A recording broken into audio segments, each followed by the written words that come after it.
نشهد أن لا إله إلا الله وحده لا شريك له ونشهد أن سيدنا وسندنا وحبيبنا وطبيبنا أرواحنا محمد الذي أرسل رسوله بالهدى ودين الحق بشيرا ونذيرا وداعيا إلى الله بإذنه وسراجا منيرا أما بعد فقد قال الله تعالى في كلامه المجيد والفرقان الحميد أعوذ بالله من الشيطان الرجيم بسم الله الرحمن الرحيم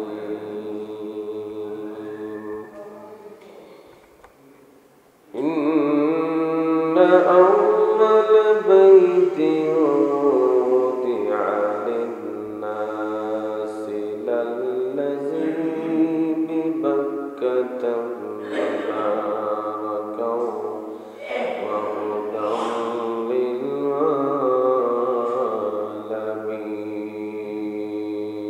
للعالمين إلى الآخر الآية. وقال رسول الله صلى الله عليه وسلم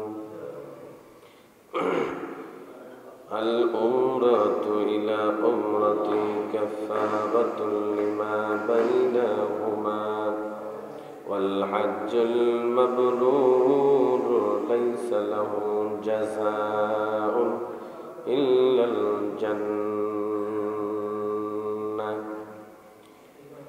إلى الآخر الحادث. وقال تعالى في شان حبيبه ورسوله إن الله وملائكته يصلون على النبي يا أيها الذين آمنوا صلوا عليه وسلموا تسليما اللهم صل على مولانا محمد وعلى آل سيدنا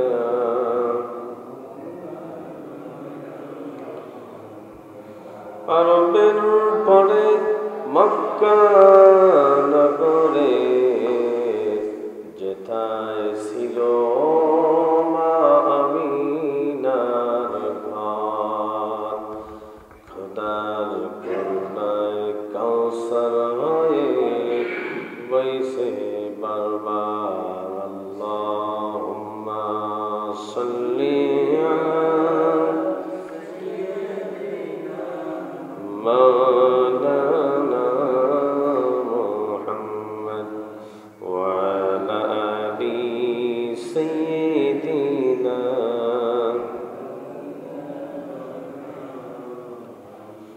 بلغ العلا بكماله بجماله حسنت جميع خصاله صلوا عليه لا إله لا إله لا إله إلا الله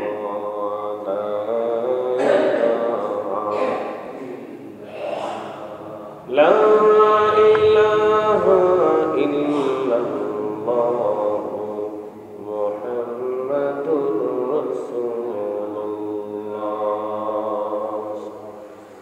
শুকরিয়া মহান রবের নিকট যে মহান রব আমাকে সহ আপনাদেরকে যাবতীয় বালা মুসিবতকে উপেক্ষা করে সুস্থ শরীরে আল্লাহর নিয়ামতে আর একটি জুমায় আল্লাহ পাক আমাকে এবং আপনাদেরকে বসার তৌফিক দান করলেন। এজন্য শুকরিয়া জ্ঞাপন করতেছি। সকলে বলছি আলহামদুলিল্লাহ। সম্মানিত উপস্থিতি, বিশ্ব নবীজির শানে হৃদয়ের নিংড়ানো আবেগ থেকে মহব্বতের সাথে আমরা দরুদ শরীফ পড়ে নিচ্ছি। যে নবী না হলে আমরা কেউ হাশরের মাঠে সুপারিশ প্রাপ্ত হব না। সেই নবীর জন্য আমরা হৃদয়ের নিংড়ানো আবেগ থেকে দরুদ পড়ে নিচ্ছি। সকলে বলছি সাল্লাল্লাহু আলাইহি ওয়াসাল্লাম। সেই সাথে আমাদের পূর্বপুরুষরা যারা চলে গেছে আর তাদের সাথে কখনো দেখা হয় না, আমাদের আপনজনদের মাঝে, বিশেষ করে আমাদের দাদা দাদি, নানা নানি, মা বাবা, আপনজনেরা, তাদের রুহের মাগফিরাত কামনা করছি। সকলে বলছি আল্লাহুম্মা আমিন। সম্মানিত উপস্থিতি, আজকে খুতবার আলোকে কোরআন এবং হাদিস থেকে আলোচনা হবে। যেহেতু আমরা যে মাসে এসেছি শাওয়াল মাস, শাওয়াল মাসেরই গত জুমায় দুইটি জুমায় ধারাবাহিক অনুযায়ী যে আলোচনা হয়েছে সেই ধারাবাহিক অনুযায়ী আলোচনা হবে। আমরা এই শাওয়াল, জিলকদ, জিলহজ এই তিনটি মাসে আমাদের জাতির পিতা ইব্রাহিম আলাইহিস সালাম যে কাজগুলো করেছে আমাদেরকে সেই কাজগুলোই করতে হবে। আর সেই কাজগুলো যদি আমরা করতে পারি তাহলে আমাদের পিতাকে অনুসরণ করা হবে। আর পিতাকে অনুসরণ করলে পিতার দোয়া পাওয়া যাবে। সন্তানের পরিচয় বাবার কাছে পাওয়া যাবে, বাবার পরিচয় সন্তানের কাছে পাওয়া যাবে। হাশরের মাঠে সেই বাবাই সন্তানের জন্য সুপারিশ করতে পারে। বিশ্বনবীজি তাই বলেছেন যে আমাদের জাতির পিতা হলো ইব্রাহিম আলাইহিস সালাম। সেই জাতির পিতা আমাদের কিছু কাজ শিখিয়ে দিয়েছে, আমাদেরকে সেই কাজগুলো করতে হবে, আমল করতে হবে। সেই কাজগুলো সামনে যে ধারাবাহিক অনুযায়ী আলোচনা হয়েছে বা হবে, তার মধ্যে একটি কাজ হলো গত জুমায় হজের আলোচনা কিছু হয়েছে। যাদের অর্থ সম্পদ হয়েছে তারা হজে যাবে, ওখান থেকে ফিরে এসে হজের যে শিক্ষাগুলো, প্রথমত যে শিক্ষা হজের, সেই শিক্ষাটা হলো কোরআনুল কারীমের মধ্যে পাওয়া যায়। আল্লাহ রাস্তায় জিহাদ করা, তার চেষ্টা করা, যাবতীয় অন্যায় কাজের বিরুদ্ধে মন থেকে একদম বিবেক দিয়ে, পরিবার থেকে নিয়ে সব জায়গায় আল্লাহর কাজগুলো, দাসত্বগুলো আল্লাহর বিধিবিধান অনুযায়ী মেনে চলা এবং বলা এবং করার জন্য উদ্বুদ্ধ করার নামই হলো চেষ্টা করা বা জিহাদ করা। নবী করিম সাল্লাল্লাহু আলাইহি সাল্লাম তার উপরে কোরআনুল কারীম নাজিল হয়ে আল্লাহ পাক সেটাই নির্দেশ দিয়েছেন। আল্লাহ পাক সূরা হজে 22 নম্বর সূরা হজ আয়াত সংখ্যা হলো 78। আল্লাহ পাক এখানে সেই নির্দেশনা দেন। আল্লাহ পাক বলেন ওয়াজাহিদু ফিল্লাহি হাক্কা জিহাদিহি হুয়া জাতাবাকুম ওয়া মা জাআলা আলাইকুম ফিদ-দীনি মিন হারাজিম মিল্লাতা আবিকুম ইব্রাহিম ওয়াসাম্মাকুমুল মুসলিমিন। আল্লাহু আকবার। আল্লাহ পাক বলেন 22 নম্বর সূরা, সূরার নাম হজ, আয়াত নম্বর 78। আল্লাহ পাক বলেন, ও পৃথিবীর মুসলমানেরা, যারা ঈমানদারেরা, শুনে নাও, আল্লাহর বিধিবিধান মানার পরে জাতির পিতা ইব্রাহিম আলাইহিস সালামের একটি আদর্শ, অনেকগুলো আদর্শের মধ্যে একটি আদর্শ হলো, যাদেরকে আমি আল্লাহ পাক হজ করার ক্ষমতা দিলাম, পারমিট করলাম, তারা যখন হজ থেকে ফিরে আসলো, তারা সহ মুমিনরা সব মিলে একতাবদ্ধ হয়ে জীবনের প্রতিটা ক্ষেত্রে, আমলে, কাজে কর্মে, সব বিষয়ে প্রচেষ্টা করতে হবে। সেই প্রচেষ্টাটার নাম হলো জিহাদ। সেই প্রচেষ্টাটার নাম হলো জিহাদ। তরবারি নিয়ে, খোলা তরবারি নিয়ে আপনি একজনকে মারবেন, হুররে করে যাবেন, এটার নাম জিহাদ নয়। জিহাদ আল্লাহ পাক এখানে বলছে জাহিদু, সম্মিলিতভাবে তোমাকে চেষ্টা করতে হবে। আপনার মসজিদে কোনো সমস্যা, ভালো কাজের জন্য আপনি কাজ করতেছেন, এটাও আল্লাহর পথে জিহাদের সমতুল্য হবে। সমাজে সুদখোর, ঘুষখোর, হেরোইনখোর, ফেন্সিডিলখোর, মদখোর, গাঞ্জাখোর, সমাজে এগুলো বেড়ে গেছে। সকলেই ঐক্যবদ্ধ হয়ে, জামাত হয়ে মিলে সকলেই যদি তার বিরুদ্ধে রুখে দাঁড়া যায়, এটাও আল্লাহর কাছে জিহাদের সমতুল্য। সুবহানাল্লাহ। এটাও আল্লাহর কাছে জিহাদের সমতুল্য। কোথাও কোনো গ্রামে কিংবা পাড়ায় মহল্লায় একজন মুসলমানদের উপর আঘাত করতেছে, মুসলমানদের উপর নির্যাতন করতেছে, অন্যায়ভাবে তার উপর চাপ ক্রিয়েট করতেছে, অন্যায়ভাবে তাকে বিপদে ফেলতেছে, আর অন্য পাশে যত মুসলমান আছে দেখে দেখে থাকবে না, সকলেই তার পক্ষে ঝাঁপিয়ে পড়ে, যারা অন্যায় করবে তার উপরে চেপে পড়ে, তাকে দুর্বল করে দেওয়ার নামই হলো জিহাদ। সুবহানাল্লাহ। এটাই হলো জিহাদ। জিহাদের অনেকগুলো কি ব্যাখ্যা আছে। সুতরাং আল্লাহ রাব্বুল আলামিন যেহেতু সূরা হজের মধ্যে এই আয়াতখানা দিয়েছেন, এখান থেকে ডাইরেক্টলি একটা শিক্ষা পাওয়া যায়। সমস্ত পৃথিবীর মুসলমানেরা আল্লাহর ঘর তাওয়াফ করার জন্য সেখানে যায়, মক্কা মদিনায়। ওখান থেকে ফেরে যার যার দেশে তারা চলে যায়। ফিলিস্তিনের মুসলমান ফিলিস্তিনে চলে যায়, আমেরিকার মুসলমান আমেরিকায় চলে যায়, বাংলাদেশের মুসলমানেরা বাংলাদেশে চলে আসে, পাকিস্তানের মুসলমানেরা পাকিস্তানে চলে যায়। এরকম সব দেশের মুসলমানেরা তাদের নিজ নিজ এলাকায় চলে যায়। চলে গিয়ে শুধু বসে থাকবে না, চলে গিয়ে তারা মুসলমানদের বিরুদ্ধে যারা ষড়যন্ত্র করে, প্রথম কাজটা হলো সমস্ত মুসলমান একদম নিজের এলাকা থেকে নিয়ে জাতীয়ভাবে ঐক্যবদ্ধ হয়ে মুসলমানদের পক্ষে, ইহুদিদের বিপক্ষে কাজ করতেই হবে। এটাই হলো আল্লাহর রাস্তায় জিহাদ। সুবহানাল্লাহ। এজন্য আল্লাহ পাক বলেন, ওয়াজাহিদু ফিল্লাহি হাক্কা জিহাদি, আল্লাহর পথে জিহাদ করো, যেমন জিহাদ করা উচিত, যেমন জিহাদ করা উচিত, যেমন জিহাদ করা উচিত। আল্লাহর রাস্তায় জিহাদ করতে হবে যেমন জিহাদ করা উচিত। শুধু বললাম আমি জিহাদ করব, বলে থাকলাম, কাজ নাই, কর্ম নাই, আমল নাই, এটার নাম জিহাদ? এটার নাম জিহাদ?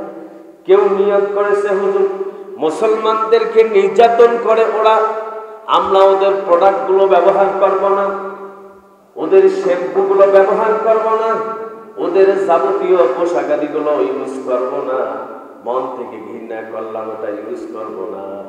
আকলের দিক দিয়ে, মনের দিক দিয়ে, তাকওয়ার দিক দিয়ে, ওটাও জিহাদ। সুবহানাল্লাহ।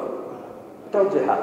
কিন্তু এই প্রোডাক্টগুলো যে বাংলাদেশে বা আমার দেশে আসে, আমি যে মক্কা মদিনার থেকে একটা শিক্ষা নিয়ে আসলাম, হজ থেকে ফিরে আসলাম, বড়লোকগুলোই তো নাকি, বড়লোকগুলোই হজের থেকে অর্থ সম্পদ যাদের আছে, যারা স্টাবলিশ, তারাই তো হজ থেকে ফিরে আসে।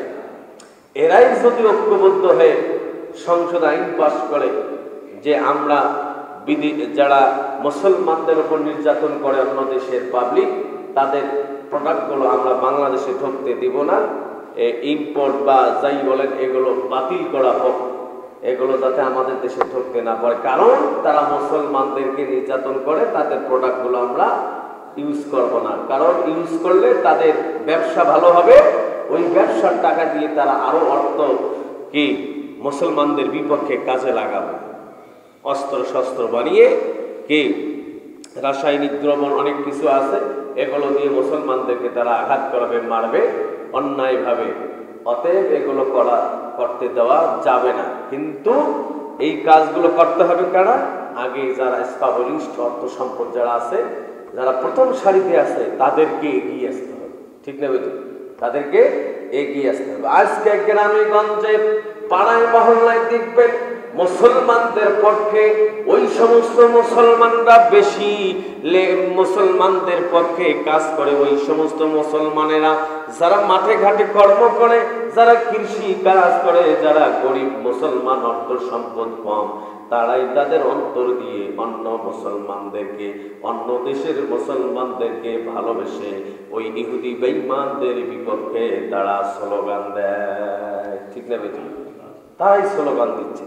আর অর্থনৈতিকভাবে যারা এস্টাবলিশড, যারা নিজেকে কি করতে পেরেছে, উন্নতি করতে পেরেছে অর্থের দিক দিয়ে, দুনিয়ার অর্থের দিক দিয়ে, তারা এগুলো দেখে দেখে তারা কয় এই কম দামি মুসলমান, অর্থাৎ এই গরিব মুসলমানদের মিছিল, মিটিং, সমাবেশ, এগুলো বিশ্বের কাছে খাওয়া আছে, বলে না? বলে অফিসিয়াল যারা অর্থ সম্পদ, তারা একথা বলে। মানে তারা তাদের যে মাঠে ঘাটে আসলে তাদের একটা লজ্জা লাগে, মুসলমানদের পক্ষে একটা স্লোগান দেবে, তারা মাঠে আসতে চায় না, তারা মাঠে আসতে চায় না। দুঃখ লাগে।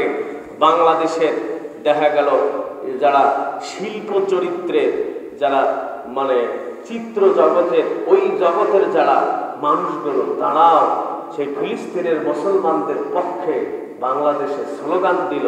কিন্তু আমার দেশে সুশীল সমাজ, বড় বড় রাজনৈতিক নেতারা, কে যারা নিজেকে দাবি করে যে আমরাই দেশটাকে উন্নতি করতে পারবো, তারা নামে না। কথা বল, তারা নামে না। এটা গ্রামগঞ্জেও, গ্রামগঞ্জে একটা গরিব মানুষের কি দেখা গেল অনেক ক্ষতি হচ্ছে, অনেকের দ্বারায় ক্ষতি হচ্ছে। কিন্তু গ্রামে পাড়া মহল্লায় যে মোড়লগুলো আছে, যাদের কথা মানুষ শুনবে, অন্য লোক ভয় পাবে, তারা শুধু নীরবতা পালন করে। তারা কি করে? নীরবতা পালন করে। অথচ মক্কা এবং মদিনা থেকে তারা ফিরে এসেছে, একটা আমল তারা করে এসেছে, হজ পালন করে এসেছে। হজ পালন করে এসে সমাজের চোখের সামনে খারাপ কাজ হচ্ছে, সে নীরবতা পালন করতেছে। কথা বলুন, করতেছে না? নীরবতা পালন করতেছে। কিন্তু সে মনে মনে ভাবতেছে আমি তো হজ করে আসছি, আমার এগুলো গ্রামে কি হচ্ছে না হচ্ছে ওগুলোর বিপক্ষে কথা বলে ফিরে আমি ন্যাকেট হব, এই ন্যাকেট হওয়ার আমার দরকার নাই। অথচ আল্লাহ পাক বলেন সূরা হজে, ওয়াজাহিদু ফিল্লাহি হাক্কা জিহাদিহি, ভয় করার মতো ভয় করো আল্লাহকে, যেমন জিহাদ করার দরকার, যেমন চেষ্টা করার দরকার, তেমনই ভাবে তুমি আল্লাহর রাস্তায় চেষ্টা করো, জিহাদ করো, তেমনই ভাবে জিহাদ করো। তা'মুরুনা বিল মা'রুফ ওয়া ইয়ানহাউনা আনিল মুনকার। গ্রামগঞ্জে পাড়া মহল্লায় খারাপ কাজ হচ্ছে, অশ্লীল বেহায়াপনা কাজ হচ্ছে, ড্রাগে তারা ছেলেপেলেগুলো নষ্ট হয়ে যাচ্ছে, গ্রামে মানে রহ রহ ব্যবসা বাণিজ্য চলছে, খারাপ ব্যবসাগুলো চলছে। গ্রামে কয়েকজন মোড়ল আছে, ভালো ভালো দামি অর্থ সম্পদওয়ালা, তারা গিয়ে ওখানে বাধা দেন, ভালো কাজের আদেশ দেন, ভালো কাজের আদেশ দেন, নিষেধ করেন খারাপ কাজটা হচ্ছে, এটা তারা করবে না, এটা তারা করবে না। অথচ আল্লাহ বলছে যাও বাড়িতে ফিরে গিয়ে তোরা আল্লাহ রাস্তায় জিহাদ করো। সুবহানাল্লাহ বল। যারা এইটা করবে না তাদের হজের কোনো 4 পয়সাও দাম আছে? আছে?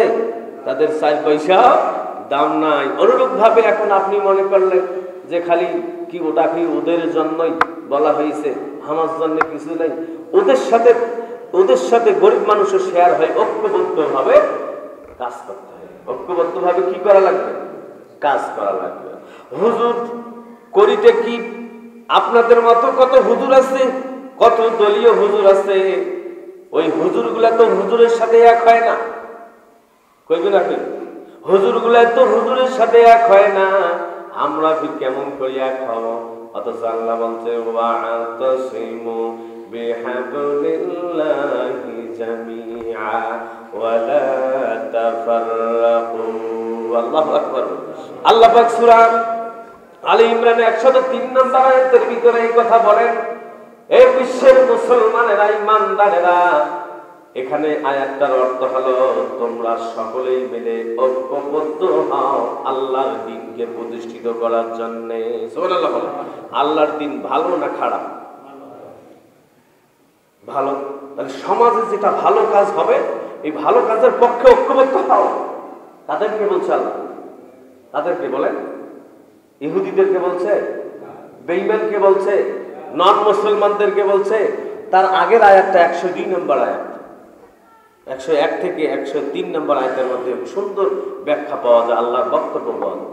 আল্লাহ এখানে বলেন ইয়া আইয়ুহাল্লাযীনা আমানুত্তাকুল্লাহা হাক্কা তুকাতিহি ওয়া লা তামুতুন্না ইল্লা ওয়া আনতুম মুসলিমুন। আল্লাহু আকবার। আল্লাহ পাক এখানে আমি গবেষণা করে পাইলাম শুধু আতাসিমু বিহাবলিল্লাহি জামিআ ওয়া লা তাফাররাকু, তোমরা আলাদা আলাদা হইও না, ঐক্যবদ্ধভাবে হও। এই আয়াতটা শুধু প্রযোজ্য হলো সকল ঈমানদারদের ব্যাপারে। বলেন সুবহানাল্লাহ। সকল ঈমানদারদের ব্যাপারে, সকল ঈমানদারদের ব্যাপারে। ইহুদিরা, খ্রিস্টানেরা, নাসারারা, বিজাতীয়রা, ধর্মীরা, ওরা কিন্তু এই আয়াতটাকে ওরা নিচে যে আল্লাহ গডের পক্ষ থেকে, সৃষ্টিকর্তার পক্ষ থেকে যে দুইটা কথা আসছে, আমরা একতাবদ্ধ হই। ওরা বলছে এখানে তো ঈমানদারের কথা নাই, কিন্তু তার আগে ঈমানদারের কথা আছে। ওই আয়াতটার উপরের আয়াতটাই হলো ঈমানদারদের কথা, যে ভয় করার মতো ভয় করো হে ঈমানদারেরা আল্লাহকে, আর কি করো তোমরা? খবরদার মরিও না, পরিপূর্ণ ঈমানদার ছাড়া, মুসলমান ছাড়া মরিও না। তারপরে এই আয়াতখানা আছে। তাহলে একটা আয়াতের ব্যাখ্যা, বিশ্লেষণ, ওয়াজ, তাফসীর, ওয়াজ, মানে এগুলো করতে গেলে সামনের আয়াত এবং পিছনের আয়াত দেখা লাগে। এখানে কি আছে, এখানে কি আছে। একটা মানুষকে পরিপূর্ণভাবে চিনতে গেলে দেখা গেল একটা মানুষের একটা ফেস আর একটা মানুষের মতন, একটা হুবহু, ঠিক না ঠিক? হ্যাঁ, হুবহু ফেস, কিন্তু ভালো করে তো তারপরে আগাগোড়া দেখতে হবে, হবে না? হবে। ওইটা অনুযায়ী যদি সিলেক্ট করেন হবে না। দেখা গেল তার স্ত্রী এসে শরীরে আপাদমস্তকে এমন একটা জায়গায় তার স্বামীর এমন একটা চিহ্ন আছে, ওই চিহ্নটা দেখেই চিনতে পারে। আল্লাহু আকবার। এই জন্য আগাগোড়া পিছন সবগুলোই দেখতে হবে। সমাজে কিছু কিছু মরণ আছে, মসজিদের ইমাম সাহেব একটু বিপদে পড়ছে, মুয়াজ্জিন সাহেব একটু বিপদে পড়ছে, সমাজে কিছু কিছু মরল আছে, এরা মেম্বারিও করে, চেয়ারম্যানিও করে, এরা আবার হজ করে আসছে, এরা আবার গ্রামে কিছু সময় মানুষের বিচার আছে কেউ করে থাকে।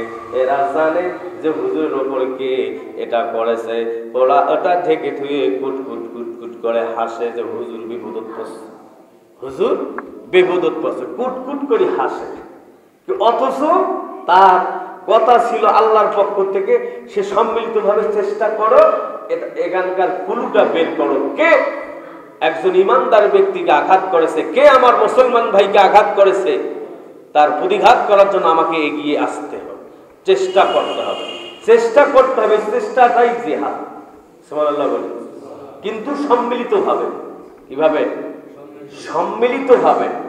এখন আপনি কোন হুজুর, এখানে তো মুসলমানদের কথা বলা হয়েছে, আমরা তো আমার দেশের সব দলীয় মানুষগুলো মুসলমান, গ্রামের সব দলীয় মানুষগুলো শুক্রবারে নামাজ পড়ে, এরাও মুসলমান, 5 ওয়াক্ত নামাজ পড়ে, এরাও মুসলমান। আবার দেখা গেল 2 ঈদের নামাজ পড়ে এরাও মুসলমান, আবার সারাটা বছর কোনো নামাজই পড়ে না, শুধু একটা বার নামাজ পড়ে ঈদে আসে, এরাও মুসলমান। এরা তো সব মুসলমান। হে মুসলমানেরা, সূরা আলে ইমরানে তো এগুলো পড়লাম, পড়ার পরে আবার সূরা বাকারায় ফিরে যাই। আল্লাহ পাক বলেন, ইয়া আইয়ুহাল্লাযীনা আমানু দুখুলু ফিস সিলমি কাফা। আল্লাহু আকবার বলেন। আল্লাহ পাক বলেন, মুসলমানেরা, ওই সমস্ত মুসলমানেরা পরিপূর্ণ মুসলমান হবে। আল্লাহ এখানে ইঙ্গিত দিয়েছে, হে মুসলমানেরা, পরিপূর্ণভাবে তুমি তোমার পরিবার, সমাজ ব্যবস্থা, রাষ্ট্র ব্যবস্থা, জীবনের সব জায়গায় রাষ্ট্রনীতি, পররাষ্ট্রনীতি, ব্যবসা নীতি, শিক্ষানীতি, সব জায়গায় পরিপূর্ণভাবে ইসলাম ঢুকা, মানে ইসলামে প্রবেশ করো। সুবহানাল্লাহ বলি। সব জায়গায়, সব জায়গায় মুসলমানদেরকে ইসলামে প্রবেশ করতে হবে। খালি একটা সাইডে প্রবেশ করবেন আর একটা সাইডে প্রবেশ করবেন না, মুসলমান হওয়া যাবে না। মুসলমান হওয়া যাবে। হাসরের মাঠে 1000 লোক, কয় হাজার? 1000 লোকের মধ্যে একটা লোককে বেছে নিয়ে জান্নাতে ঢুকিয়ে দেওয়া হবে। সুবহানাল্লাহ বলেন। 1000 মুসলমান, তার মধ্যে একটা টেনে নিয়ে এসে জান্নাতে ঢুকে দেওয়া হবে। অথবা হাদিসে আছে, ওই লোকটাই জান্নাতি চিহ্নিত হয়ে যাবে। সুবহানাল্লাহ বলেন। আর বাকিগুলো 999 জনের জাহান্নামী। ওরা কিন্তু মুসলমানও ছিল, ওরা কিন্তু কারা? ওরা কারা? এই যে খালি কোনো মতে খাইছে, ঘষছে, আমি তো মুসলমান, আনা মুসলিম হতা হয়, I am Muslim, I am best Muslim. ওই কয় আমি হুজুরের চেয়ে বড় মুসলমান, আমি ওই ওলামায়ে কেরামদের চেয়ে বড় মুসলমান। উনি কি জানে আমি তার চেয়ে বেশি ফতোয়া জানি। ঠিক না বেঠিক? নামাজ নাই এক ওয়াক্ত, ফলের মতো চরিত্র। এই যে সময় আসবে, এমন লাফালাফি করবে, নামাজও পড়ে, আর যার চরিত্র নাই তারে স্লোগান দিয়ে বেরিয়ে 1 কাপ চা খায়া, মুড়ি একটু খায়া, সেই আগের ইতিহাস ফিরে আসতেছে। মুড়ি খাইবে, আচ্ছা 1 কাপ লাল চা, সে লাল চার মধ্যে যে কি দেবে আল্লাহ পাকে জানে। হ্যাঁ, ওই 1 কাপ চা খাইবে আর মুড়ি খাইবে, বিড়ি খাবে, সিগারেট খাবে, আর খাইবে অমুক ভাইয়ের চরিত্র ফলের মতো পবিত্র, ভোটটা আমরা তাকে দেবো সবাই মিলে। ঠিক না? অথচ আসরের মাঠে কি বাছাই হবে একটা লোক, 1000-এর মধ্যে একটা। চিন্তা করেন, 1000-এর মধ্যে যদি একটা লোককে টেনে এনে বা চিহ্নিত করে জান্নাতে দেওয়া, বাকিগুলো কি অপরাধ করছে? ওই যারা এই কাজগুলো করছে দুনিয়ায়, ওই তারা 9,999টার মধ্যে থাকবে। এমনি বোঝা যায়, মানুষ এমনিতে বুঝতে পারে। এত কিছু বোঝার পরও, এত ব্যাখ্যা সহিভাবে শোনার পরেও মানুষ যদি পরিবর্তন না হয়, হেদায়েতের পথে যদি না আসে, হুজুরের করার কিছু আছে? কথা বলেন, আছে? এত হুজুর ওয়াজ করে, শেষ পর্যন্ত এরা কয় হুজুর এত ওয়াজ করে কেন? আমরা কি বুঝি নে? আমরা কি মুফতি নে? আমরা ফেন্সিডিল খাই, ইয়াবা খাই, কি খাই, হুজুর কেন এত কিছু পাই? আমরা ইসলাম বিরোধী কাজ করি না, নামাজ না পড়ি না, কি হুজুর এত কিছু পায়? থাকিস তো, হুজুর যেই মোটর সাইকেলের চুরি নামাজত যায়, ওই মোটর সাইকেল চুরি করা লাগবে। হুজুর কাইতত ফেলা লাগবে। আচ্ছা, এই কাইতত ফেলার জন্য বিশ্ব নবীজিকেও কাইতত ফেলায় নাই, মানে কাইতত ফেলার জন্য কত বুদ্ধি। হুজুর আজকে নামাজ বেড়াচ্ছে, ও ঠিক আছে, রাস্তা প্রথম ভাবে থাকে, জড়িত থাকে, এই পাশ ও পাশ দেখে টুলটুল করে, কখন হুজুর ঢোকে, ঢোকার সাথে যখন সেজদাত যাইবে একটা ঠাসি ধরো, আসিয়ে ঠাসি ধরো, সেজদাত যখন যাবে ঠাসি ধরবো, উঠতে পারবেন না, যাবো পারবো, হত্যা করবো বা মেরে ফেলবো, এরকম পরিকল্পনা, কত পরিকল্পনা যে তারা করছিল। শেষ পর্যন্ত আল্লাহ রসুলকে একটা সবচেয়ে বড় বেশি একটা কষ্ট দিয়েছে। সেই কষ্টটা আল্লাহ রসুল নামাজের মধ্যে সবচেয়ে বেশি কষ্ট পেয়েছে। আল্লাহ রসুল সবচেয়ে বেশি নামাজের মধ্যে সেজদার মধ্যে কাঁদছে। সেই কান্নাটা আল্লাহর দরবারে কবুল হয়েছে। সেজদার মধ্যে আল্লাহ রসুল গিয়েছিলেন, আর ওরা যারা আল্লাহ রসুলকে দেখতে পারে না, ওরা কিন্তু এখনো আছে, তাদের বংশধরেরা এখনো আছে, তারা পিতৃ পরিচয়হীন, তারা কিন্তু বাবার সন্তান নয়, হক বাবার সন্তান নয়।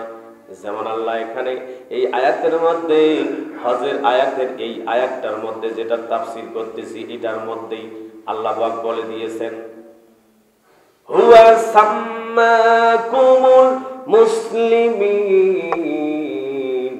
আল্লাহ ইঙ্গিত দিয়েছিলেন যে আমি জাতির পিতার নাম রেখেছিলাম মুসলমান, আর জাতির পিতার পক্ষে যারা সব বিষয়ে কাজ করবে, সাপোর্ট করবে, গোপনে প্রকাশ্যে সব জায়গায়, এরাও হবে মুসলমান।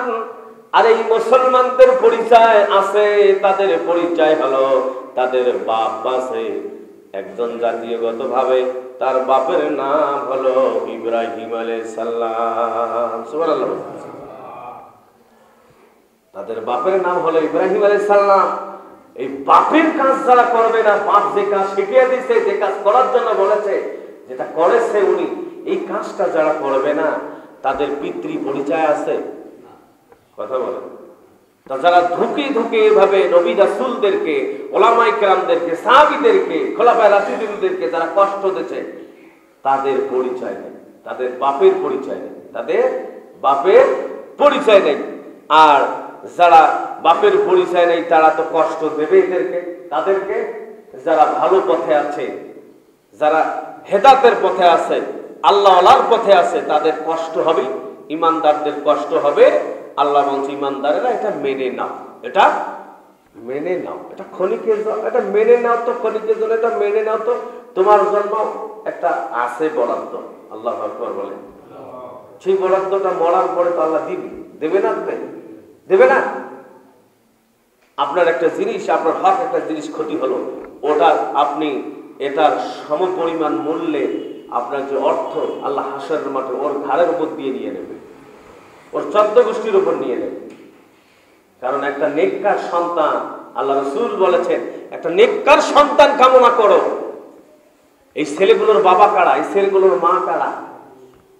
ছেলেগুলো যায় কোথায়? এই ছেলেগুলো ড্রাগে নেশায় গ্রস্ত হয়েছে, এই ছেলেগুলো পাগল হয়ে গেছে, এই ছেলেগুলো বাসার থেকে বেড়ায় কোথায়? বাপ মা খোঁজ খবর নেয় না। বাপ মা কি এর গোনা নেবে না? এর বাপ মাকে গোনা নিতেই হবে। আল্লাহ রাসূলের হাদিস যে ছেলে সন্তানগুলো বাপ মা বেঁচে থাকাকালীন বাপ মা কি যা করবে, বাবা এমনকি বাবা মা মরে গিয়ে কবরে থাকবে, সন্তানেরা খারাপ কাজ করবে, ওখানকার গোনা সওয়াব কবরে যাবে, গোনাও যাবে, সওয়াবও যাবে। তাহলে সন্তানদেরকে আমাদেরকে টার্গেটে নিতে হবে, হবে না? হবে। সন্তানদেরকে টার্গেট নিতে হবে। জাতির পিতা যে আদর্শ শিখাইছেন, সেই জাতির পিতার আদর্শে আমাদেরকে উজ্জীবিত হতে হবে, সেটাই করাইতে হবে। ফেলে দেন নকল জাতির পিতা, সব দেশে যেগুলো নকল জাতির পিতা, এগুলোকে ফেলে দেন। এগুলো দিয়ে কোনো কাজ হবে না, এগুলো দিয়ে কোনো কাজ হবে না। আল্লাহ রাসূল সবচেয়ে বেশি কষ্ট পেয়েছেন নামাজের সেজদায় গেলেন। সেজদা অবস্থায় আল্লাহ রাসূলের পিঠের উপরে সবচেয়ে ওজনের বেশি, যেটা সবচেয়ে ওজন লাগবে, এটা ওটা সবচেয়ে নোংরা বস্তু, সেটি হলো আরবে ওই সময় উট জব বেশি বেশি করে করেছিল। ওই উটের ভুঁড়িগুলো, নার ভুঁড়ি, নোংরা জিনিসগুলো আল্লাহ রাসূলের পিঠের মধ্যে দিয়ে চাপা মেরে দিয়েছিল। দেওয়ার পরে ওরা পাশে দাঁড়িয়ে খুটখুট করে হাসে। আল্লাহ রাসূল উঠতে পারবে না, আল্লাহ রাসূল উঠতেও পারে না, আল্লাহ রাসূল সেজদা থেকে উঠতে পারে না। সাহাবীগণ আশেপাশে দেখলেন, সরার জন্য চেষ্টা করলেন, পারে না। মানে এমন ওইটা জিনিস দিতে পারে না। সংবাদ চলে গেল আল্লাহ রাসূলের মেয়ের কাছে। আল্লাহ রাসূলের মেয়ে, বাবার দোষ, এইগুলো শোনার পরে মেয়ে তো কান্নাকাটি করবে। আমার ভাইরা দেখবেন, সবচেয়ে বেশি আপনি মরে যাবেন, আপনি ব্যথায় ব্যথিত হবেন, আপনি এমনকি অসুস্থ হবেন। আপনার পাশে দেখবেন 100ই আপনার মেয়ে থাকতে চাবে, আপনার ছেলে থাকতে চাবে না। আপনি একটু পরীক্ষা করেন, মেয়ে কোথায় থাকে থাক। মেয়ে বেশি করে কান্নাকাটি করবে বাবার জন্য, মায়ের জন্য। সব সময় মেয়েরা কাঁদে, আর সন্তানেরা কাঁদে না, তার কারণটাও আছে। এজন্য আল্লাহ রাসূল বলছেন, যার ফ্যামিলিতে একটা মেয়ে সন্তান চলে আসলো, যে ইমানদারের ফ্যামিলিতে, ওই ইমানদারের ফ্যামিলিতে একটা জান্নাত চলে আসলো। এজন্য মেয়ে সন্তান হলে বেশি বেশি করে আনন্দ করবেন। কোন আনন্দ? শুকরিয়া আদায় করবেন। মেয়েটারে ভরণ পোষণ দেবেন বেশি করে, মেয়েটারে খাওয়াবেন বেশি করে। আমার সমাজে মেয়ে হয় ছেলে হয়, ছেলেটারে বেশি করে খাওয়ায়। এর ব্রেনের দরকার আছে, এর ব্রেনের দরকার আছে। ইঞ্জিনিয়ার হবে, ইঞ্জিনিয়ার হয়ে তোমাকে বাস দেবে, ইঞ্জিনিয়ার হয়ে তোমাকে বাস দেবে। তুমি মরে যাবা, তোমার কাছে আসবে না। আর মেয়ে কোথায় থাকে থাক, মেয়ের ছটপটানিতে মেয়ের চোখের পানি ভেসে যাবে বউ। মেয়ের কান্না আল্লাহর দরবারে বেশি কবুল হয়। সুবহানাল্লাহ বলি। আল্লাহ রাসূল তিনটা জিনিস বেশি ভালোবাসতেন। একটা সুগন্ধি, একটা নিজের মাতৃভূমিকে, আর একটা মেয়ে মা জাতিকে। সুবহানাল্লাহ বলে। কেন ভালোবাসতেন? এখানে অবশ্যই কিছু লুকানো আছে। সুবহানাল্লাহ বলি। এই কথা শুনে ফির আবার বলেন না যে আমার নেতৃত্ব আমার মা। মানুষ তো উল্টে পাল্টা বোঝে, মায়ের গুণগান করি, সেই নেত্রী আপনার মা হাতে পারে না। আপনি সম্মান দেবেন সেটা আলাদা ব্যাপার। তাই বলি আপনি কোরআনের বিরোধিতা যেটা করবে সেইটি, সেটা না। মুসলমান ভাইরা রে আমার, আল্লাহ রাসূলের এই কথা শোনার পরে মেয়ে দৌড়ে চলে আসলেন। মেয়ে এসে অনেক সাহাবী নড়ানড়ি করেছে, পিঠের থেকে আবর্জনাটা ফেলে দেওয়ার জন্য ফেলে দিতে পারে নাই। মেয়ে এসে আল্লাহর নাম নিয়ে আল্লাহকে ডাক দিয়ে বলতেছেন, আল্লাহ আমার বাবার পিঠের উপর কে এত বড় নোংরা আবর্জনা দিয়েছে, আমার বাবার পিঠটা বাঁকা হয়ে যায় মনে হয়। আল্লাহ দ্রুত গতিতে আমি আল্লাহ আপনার নাম নিয়ে ওয়ামা রমাইতা ইদ রমাইতা ওয়ালাকিন্নাল্লাহা রামা। আল্লাহু আকবার বলি। আল্লাহর নাম নিয়ে হাত দিয়েছেন, সাথে সাথে সরিয়ে গেছে। আমি কোনদিন এত যুদ্ধের ময়দানে গেলাম, যুদ্ধ করলাম, মাইর খেলাম, দাঁত পড়ে গেল, কাফেররা আমাকে মারছে, রক্তপাত করেছে, আমি কোনোদিন এত কষ্ট পাই নাই। আঘাত বেশি পাইলেও বেশি কষ্ট পাই নাই। সবচেয়ে বেশি কষ্ট পেয়েছি নামাজ অবস্থায়, যারা আমাকে এত বড় কষ্ট দিয়েছে। যারা নামাজি ইমামকে, যারা নামাজি আলেমকে, ওলামায়ে কেরামদেরকে, নামাজি ওলাদেরকে যারা কষ্ট দেবে নানান কারণে, নানান বিষয়ে, কৌশলে, তারা ধ্বংস হবে, তারা ধ্বংস হবে। শেষ পর্যন্ত আল্লাহ পাকের রাসূল সেই দিন তার জবাব দিয়ে এমন বাক্য এসেছে, আল্লাহ আমাকে যারা কষ্ট দিছে, আলাইসাল্লাহু বিআহকামিল হাকিমিন। আল্লাহু আকবার বলি। অর্থ হচ্ছে আল্লাহ সর্বোত্তম বিচারক, আল্লাহ সর্বোত্তম বিচারক। আল্লাহ বিচার করবে, আল্লাহ বিচার করবে।